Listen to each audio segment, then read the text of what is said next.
അവർ ഇന്ത്യയിൽ നരേന്ദ്രമോദിയുടെ കാര്യത്തിൽ നമ്മൾ കാണുന്നത് പോലെ പാർലമെൻ്ററി ജനാധിപത്യത്തിൻ്റെ വഴികൾ, ആ വഴികൾ ഫലപ്രദമായി ബുദ്ധിപൂർവമായി സ്വീകരിച്ചുകൊണ്ട് അവരുടെ ലക്ഷ്യസ്ഥാനങ്ങളിലേക്ക് എത്തുന്നവരാണ്. അത് വലിയ അപകടം തന്നെയാണ്. അപ്പോൾ ജനാധിപത്യത്തിലൂടെയാണ് ജനാധിപത്യ വിരുദ്ധമായ ശക്തികൾ അധികാരത്തിൽ വരുന്നത്. ആ അപകടം നമ്മൾ തിരിച്ചറിയേണ്ടിയിരിക്കുന്നു. ജനാധിപത്യത്തിന് നിരവധി മുറികൾ, ഞാൻ പലപ്പോഴും പറയാറുണ്ട്, ധാരാളം മുറികളുള്ള ഒരു സൗധമാണ് ജനാധിപത്യമെങ്കിൽ അവിടെ ഫാസിസത്തിനും ഒരു മുറിയുണ്ട്. അവസരം കിട്ടുമ്പോൾ, തരം കിട്ടുമ്പോൾ ആ മുറിയുടെ വാതിൽ തുറക്കപ്പെടുകയും ഈ ഫാസിസ്റ്റ് ശക്തികൾ പുറത്തു വരികയും ചെയ്യും. അപ്പോൾ ഫാസിസം എന്നത് ഏകാധിപത്യത്തെ നമുക്ക് വീണ്ടും കൈകാര്യം ചെയ്യാം. നമ്മൾ ഇന്ദിരാഗാന്ധിയുടെ ഏകാധിപത്യത്തെ കണ്ടവരാണ്.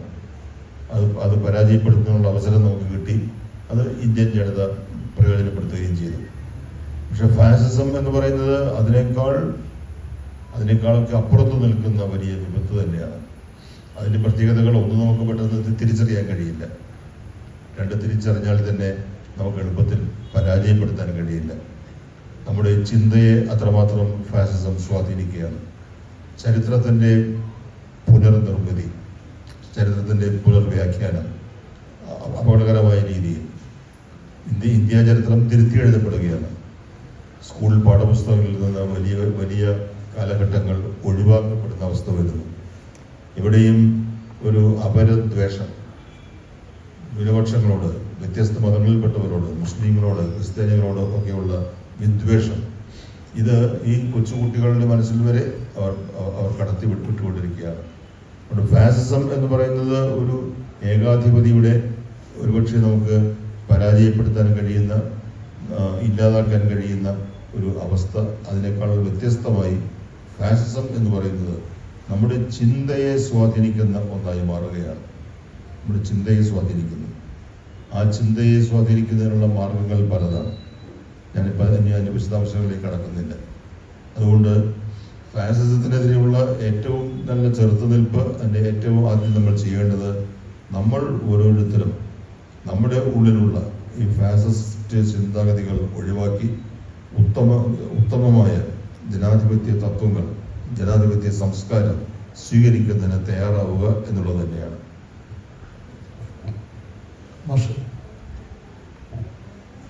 സ്വാതന്ത്ര്യവും ജനാധിപത്യവുമൊക്കെ മഹത്തായ ആദർശങ്ങളാണ്. അവയൊന്നും സ്വയമേവാഗതമാവുന്ന സിദ്ധികളല്ല. ബോധപൂർവമായ പരിശ്രമം, ബോധപൂർവമായ പ്രവർത്തനങ്ങൾ, ബോധപൂർവമായ പ്രതിരോധങ്ങൾ അവയെ ജാജ്വല്യമാനമാക്കി നിർത്താൻ അനിവാര്യമാണ്. Old order change giving place to new എന്ന് ടെന്നിസൺ പാടിയതുപോലെ ജനാധിപത്യ സങ്കല്പവും മാറി മാറി വരുന്നു. 20-ാം നൂറ്റാണ്ടിൽ ജനാധിപത്യത്തെ കൂടുതൽ വികസനവുമായി ബന്ധപ്പെടുത്തിയിരുന്നു. ഫ്രീഡം ആസ് ഡെവലപ്മെൻറ്റ് എന്ന അമർത്യസെൻ്റെ പുസ്തകം വായിച്ചവർക്കറിയാം വികസനവും ജനാധിപത്യവുമായുള്ള ബന്ധം. ഇന്ന് 21-ാം നൂറ്റാണ്ടിൽ ജനാധിപത്യത്തെ പറ്റി കാണുന്നത് സമത്വം, സഹിഷ്ണുത, സമന്വയം. ഇതാണ് ജനാധിപത്യത്തിൻ്റെ ഏറ്റവും ശ്രദ്ധേയമായ ഘടകങ്ങൾ എന്ന നിലയിലാണ് നമ്മൾ എത്തിയിരിക്കുന്നത്. അപ്പോഴാണ് എം ഗോവിന്ദൻ ചോദിച്ച പോലെ സ്വല്പം ചിന്തിച്ചാൽ എന്താ എന്ന മനോഭാവം നമുക്ക് വേണം. മലയാളി പലപ്പോഴും നാം പലപ്പോഴും ചിതലിന് പാട്ടം കൊടുക്കുന്നവരാണ്. നമുക്ക് ആവശ്യമായ പ്രബുദ്ധതയില്ല. നമ്മുടെ മുസ്ലിം സഹോദരനൊക്കെ ആക്രമിക്കപ്പെടുമ്പോൾ ജോൺ ലൺ പറഞ്ഞതുപോലെ അവസാനം അവർ നമ്മളെയും പിടികൂടുന്ന ഒന്നാണ് ഫാസിസം എന്നുള്ളത് നമ്മൾ ഓർത്തേ മതിയാവും. അതുകൊണ്ട് തീർച്ചയായും നമ്മളൊക്കെ നിരന്തരമായ ജാഗ്രത എന്നുള്ളതാണ് ജനാധിപത്യത്തിന് ആവശ്യമായ ഒരു ഘടകം. ആ നിതാന്തമായ ജാഗ്രത നമ്മുടെ ജീവിതത്തിൽ എപ്പോഴും ജനാധിപത്യം കാത്തു സൂക്ഷിക്കാൻ ഉണ്ടായേ മതിയാവുള്ളൂ. അവൻ്റെ ശബ്ദം, മനുഷ്യൻ്റെ ശബ്ദം സംഗീതം പോലെ കേൾക്കുന്ന കാലം എന്ന് നമ്മൾ പറഞ്ഞത് വളരെ ശ്രദ്ധേയമായ ഒരാശയമാണ്. അത് ഉൾക്കൊള്ളാൻ വേണ്ടി ജനാധിപത്യത്തിൻ്റെ മൂല്യങ്ങൾ സൂക്ഷിക്കാൻ വേണ്ടി പുസ്തകങ്ങളിൽ മാത്രമല്ല നമ്മുടെ ജീവിതത്തെ ജനാധിപത്യത്തിൻ്റെയും സ്വാതന്ത്ര്യത്തിൻ്റെയും മൂല്യങ്ങളുടെ ക്രിയാത്മകമായ വ്യാഖ്യാനമാക്കി മാറ്റാൻ അപരൻ എൻ്റെ സഹോദരനാണ് എന്ന മനോഭാവത്തോടുകൂടി പ്രവർത്തിക്കാൻ നമ്മളെല്ലാം പ്രതിജ്ഞാബദ്ധരാവേണ്ടതാണ്. ആ പ്രതിജ്ഞ എടുത്തുകൊണ്ട് നമുക്ക് ഭാരതത്തെ സ്വാതന്ത്ര്യത്തിൻ്റെയും സമത്വത്തിൻ്റെയും സ്നേഹത്തിൻ്റെയും ഒക്കെ മേഖലയിലേക്ക് നയിക്കാൻ വേണ്ടി ശ്രമിക്കാം. അതായിരുന്നു ഗാന്ധിജി ചെയ്തത്. സാഗരാജന സേവിതമായ ഭാരതത്തിൻ്റെ ഒരറ്റം മുതൽ മറ്റേ അറ്റം വരെ സഞ്ചരിച്ച് സമസൃഷ്ടങ്ങളുടെ കണ്ണുനീർ തുടച്ച മഹാത്മാഗാന്ധിയുടെ വഴി അതിന് ഏറ്റവും പറ്റിയ വഴിയാണ്. ഞാനും പ്രാർത്ഥിക്കുന്നു, നാണയങ്ങൾ കഴിവ് എത്രയും തുച്ഛം, മാനസമഹത്വമീ ക്ഷേമരാഷ്ട്രത്തെ തീർക്കൂ. പ്രിയപ്പെട്ട, ഞാനൊരു ചരിത്ര വിദ്യാർത്ഥി ആയതുകൊണ്ട് തന്നെ ഞാൻ വളരെ ശുഭാപ്തി വിശ്വാസിയാണ്. ചരിത്രത്തിൽ നിന്ന് നമുക്ക് കിട്ടിയിട്ടുള്ള പാഠം അതാണ്. ജർമ്മനിയിൽ 2 പതിറ്റാണ്ടിനപ്പുറത്തേക്ക് ഹിറ്റ്ലർക്കോ അല്ലെങ്കിൽ ഇറ്റലിയിൽ മുസോളിനിക്കോ പോകാൻ സാധിച്ചില്ല എന്നുള്ള യാഥാർത്ഥ്യം നമ്മുടെ മുമ്പിലുണ്ട്. ശുഭാപ്തി വിശ്വാസത്തിന് മറ്റൊരു കാരണം അടുത്ത കാലത്ത് നമുക്ക് കിട്ടിയിട്ടുള്ള ചില അനുഭവങ്ങൾ കൂടിയാണ്. ഡൽഹിയിൽ ഈ കഴിഞ്ഞ 2019 പൗരത്വ നിയമത്തിനെതിരായിട്ട് ഷഹീൻ ബാഗിൽ നടന്ന സമരത്തിലേക്ക് ഞാൻ നിങ്ങളുടെ ശ്രദ്ധ ക്ഷണിക്കുകയാണ്. ആ സമരത്തിൽ 6000-ഓളം വരുന്ന വീട്ടമ്മമാര്, നമ്മളെപ്പോലെ വിദ്യാഭ്യാസമൊന്നുമില്ലാത്ത സാധാരണ വീട്ടമ്മമാര് നിരന്തരമായ സത്യാഗ്രഹ സമരത്തിന് തെരുവിലേക്ക് ഇറങ്ങുകയാണ്. അവരെ മുല്ലമാരല്ല നയിച്ചിട്ടുള്ളത്. തൊട്ടപ്പുറത്ത് ഈ പറയുന്ന പള്ളിയിൽ ജുമാ മസ്ജിദിലെ ഇമാമൊക്കെ ഉണ്ട്. ആ ഇമാമിനെ അവർ വിടുകയാണ്. എന്നിട്ട് ആരുടെ കീഴിലാണ്? ചന്ദ്രശേഖർ ആസാദ് എന്ന് പറയുന്ന ഭീം നേതാവിൻ്റെ കീഴിൽ ഈ വീട്ടമ്മമാര് ഒരു കൈയിൽ ഖുറാനും മറുകൈയിൽ ഇന്ത്യൻ ഭരണഘടനയുമായിട്ട് എത്ര ദിവസമാണെന്ന് ആലോചിച്ച് നോക്കും. പോരാടിയ ചരിത്രം, വീരചരിത്രം നമുക്ക് മുമ്പിലുണ്ട്.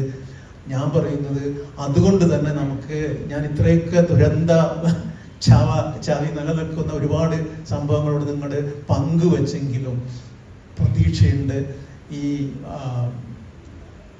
സിയാവുൽ ഇസ്ലാം എന്ന് പറയുന്ന ഹിന്ദുവിൽ സ്ഥിരമായിട്ട് എഴുതുന്ന ഒരു കക്ഷിയുണ്ട്, സിയാവുൽ ഇസ്ലാം. അദ്ദേഹത്തിൻ്റെ വളരെ അടുത്ത ഒരു പുസ്തകം, വളരെ നന്നായിട്ട് ചർച്ച ചെയ്യപ്പെടുന്ന ഒരു പുസ്തകമുണ്ട്, being Muslim in Hindu India. Being Muslim in Hindu India. അതിലവസാനം ഇത്തരം കുറേ കാര്യങ്ങൾ പറഞ്ഞിട്ട് ആ പുസ്തകം അവസാനിപ്പിക്കുന്നത് ഇതേപോലെയുള്ള ഒരു പ്രതീക്ഷാ നിർഭരമായിട്ടുള്ള ഒരു സ്വപ്നത്തോടു കൂടിയാണ്. അത് പറയുന്നത് അഹമ്മദ് ഫെയ്സ് എന്ന് പറയുന്ന 947 ഇന്ത്യക്ക് സ്വാതന്ത്ര്യം കിട്ടിയ നിമിഷത്തിൽ അഹമ്മദ് ഫെയ്സ് എഴുതി, യേ സുബാ വോ നഹി ഹമാരെ മൻസിൽ അബി തക് നായി. നമ്മൾ സ്വപ്നം കണ്ട പ്രഭാതം ഇതല്ല, നമ്മുടെ വീട് ഇനിയും നമ്മൾ അണഞ്ഞിട്ടില്ല. അതേപോലെ തിരിച്ച് അദ്ദേഹം പറയുന്നത് ഓ ശുഭ ആയേക എന്നാണ്. അതായത് നല്ല ഒരു പുതിയ ഇന്ത്യയുടെ അല്ലെങ്കിൽ പഴയ ഇന്ത്യ എന്ന് പറയുന്ന ആശയത്തെ തിരിച്ചു പിടിക്കാൻ പറ്റുന്ന പുതിയ ഇന്ത്യയുടെ ഒരു അരുണോദയം, പ്രഭാത കിരണം പ്രത്യക്ഷപ്പെടുക തന്നെ ചെയ്യുമെന്ന് പറഞ്ഞുകൊണ്ടാണ് ആ പുസ്തകം അവസാനിക്കുന്നത്. ആ പ്രതീക്ഷ തന്നെയാണ് എനിക്കുള്ളത്.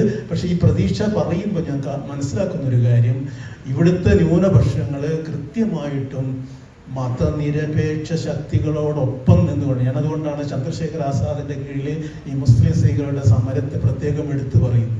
ആ രീതിയിലുള്ള ഒരു സമരമല്ലാതെ ഇവിടുത്തെ ന്യൂനപക്ഷങ്ങളെ മാത്രം സംഘടിപ്പിച്ചുകൊണ്ട് വ്യത്യസ്തമായി സമരം ചെയ്തു കഴിഞ്ഞു കഴിഞ്ഞാൽ ഈ വംശീയതയ്ക്ക്, ഭൂരിപക്ഷ വംശീയ പാർട്ടിക്ക് വളരെ എളുപ്പത്തിൽ അവരുടെ കാര്യങ്ങൾ നിറവേറ്റാനാവും എന്നുള്ള സംശയമില്ല. അതുകൊണ്ട് തന്നെ മതനിരപേക്ഷമായ ഒരു മുന്നേറ്റമാണ്, ഒരു ജനകീയ പ്രക്ഷോഭമാണ് ഇനി ഉണ്ടാവേണ്ടത്. അത് ഉണ്ടായിരിക്കും, ഉണ്ടാവാതിരിക്കാൻ തരമില്ല എന്ന പ്രതീക്ഷയോടെ അവസാനം.